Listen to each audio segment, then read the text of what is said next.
Hoy, segundo domingo del tiempo de Adviento, vamos a hablar de los 3 éxodos. Es importantísimo que sepamos, que entendamos la importancia del éxodo en todo el Antiguo Testamento. Vamos a ver. Es tan importante el éxodo que de los 5 primeros libros de la Biblia, del Antiguo Testamento, los libros que componen el Pentateuco, de los 5 hay uno que se llama el libro del Éxodo. O sea, es tan importante el acontecimiento del Éxodo en la historia del pueblo de Israel que hay un libro que se llama Éxodo. Fíjense si será importante el Éxodo en la historia del pueblo de Israel. Y en la vigilia pascual se pueden leer 7 lecturas. No hace falta leerlas todas, pero hay una que es obligatorio leerla, y es la lectura que nos narra el Éxodo en el pueblo de Israel. El pasaje principal del libro del Éxodo, ese es obligatorio leerlo en la vigilia pascual, que es la celebración más importante de todo el año. Además, el Éxodo es un hecho narrado muchas veces en películas y en series de televisión. Por lo tanto, si es tan importante el Éxodo, lo primero que tenemos que preguntarnos es ¿qué es el Éxodo? Éxodo significa paso de la esclavitud a la libertad. En el caso del pueblo de Israel, Dios libera a Israel por medio de Moisés de la esclavitud del pueblo de Egipto.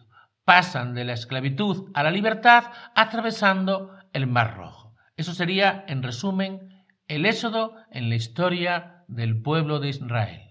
Y este hecho en la historia del pueblo de Israel tiene una importancia grandísima, porque es el evento fundacional del pueblo de Israel.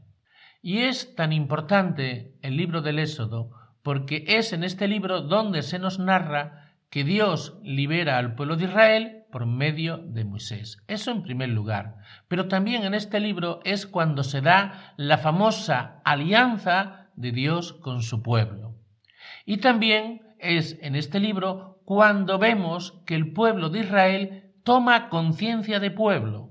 En esos años que pasa el pueblo de Israel en el desierto, ante las dificultades que tiene, todo lo que tiene que pasar, es cuando realmente el pueblo de Israel va tomando conciencia de pueblo. Por eso es tan importante el libro del Éxodo. El pueblo de Israel es liberado, hace una alianza con Dios y además toma conciencia de pueblo, pueblo elegido por el Señor. Y hay un segundo Éxodo mucho menos popular que este primer Éxodo. De este segundo Éxodo no hay tantas películas, no hay tantas series de televisión, no se narra tantas veces, ya digo, es menos popular.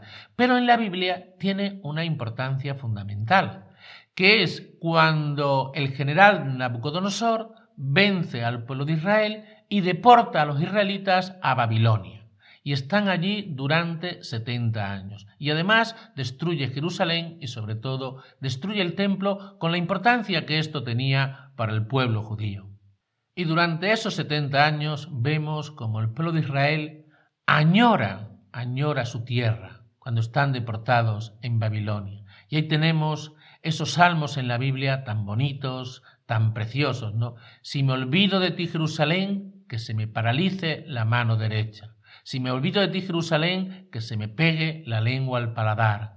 O cómo cantar un cántico a Sión en tierra extranjera. Ahí vemos la añoranza que el pueblo de Israel tiene de Jerusalén y de todo Israel. Y pasados esos 70 años, el pueblo de Israel vuelve otra vez a su tierra. Y ahí tenemos el segundo Éxodo. El pueblo de Israel se libera de la esclavitud de los babilonios y vuelve otra vez a su tierra. Y aquí, con Esdras y Nehemías, reconstruyen otra vez el templo, ese templo que habían destruido los babilonios. Y Esdras y Nehemías vuelven a reconstruir el templo que había construido en primera instancia el rey Salomón, y que después, con el paso de los siglos, embellecerá el rey Herodes el Grande. Y este tiempo que el pueblo de Israel está en el exilio de Babilonia les viene realmente bien. ¿Por qué? Porque ahí su fe es purificada. Ese tiempo que están en el exilio de Babilonia les viene muy bien para purificar su fe, para reflexionar, porque el pueblo se había ido apartando poco a poco de los designios de Dios. Incluso algunos profetas llegan a interpretar este exilio como un castigo por apartarse de los caminos de Dios. Y desde Esdras y Nehemías, el pueblo de Israel va tomando conciencia que aún viviendo en el mismo pueblo de Israel, también pueden ser esclavos. ¿Esclavos de qué? Esclavos del pecado. Y aquí viene el tercer éxodo. El pueblo de Israel empieza a tomar conciencia de que aún viviendo en el mismo Israel, también pueden ser esclavos. Pueden ser esclavos del pecado.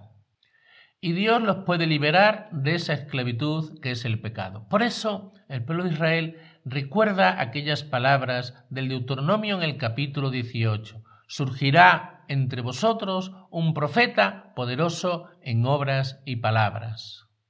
Por eso Juan el Bautista nos habla de un nuevo éxodo, el éxodo espiritual, y a ese éxodo se llega por la conversión. Y aquí tenemos un dato curioso. El pueblo de Israel, cuando pisa por primera vez la tierra prometida y cruza el Jordán, lo hace por una ciudad llamada Betabara, que significa la ciudad del vado. Pues bien, es en ese mismo lugar donde dice la tradición que Jesús fue bautizado por Juan el Bautista. Y este hecho me parece también un poco significativo, porque el pueblo de Israel entra a la tierra prometida por esa ciudad Betabara. Y es en ese mismo lugar, según dice la tradición, donde también ocurre otra liberación. Ahí empieza la liberación del pecado por medio de Jesús.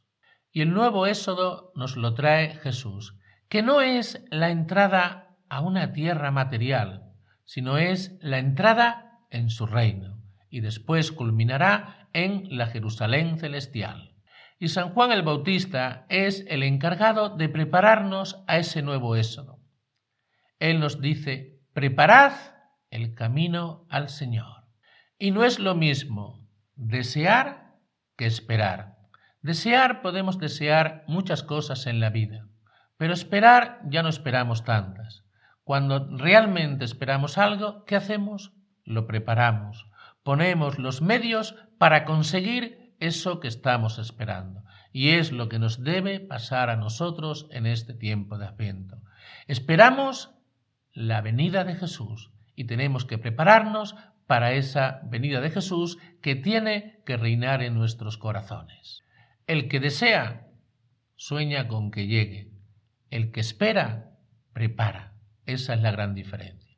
Nosotros esperamos al Niño Dios. Preparemos durante este tiempo de Adviento esa llegada para encontrarnos con Él en la Navidad y que realmente el Señor nazca en nuestros corazones. Que así sea.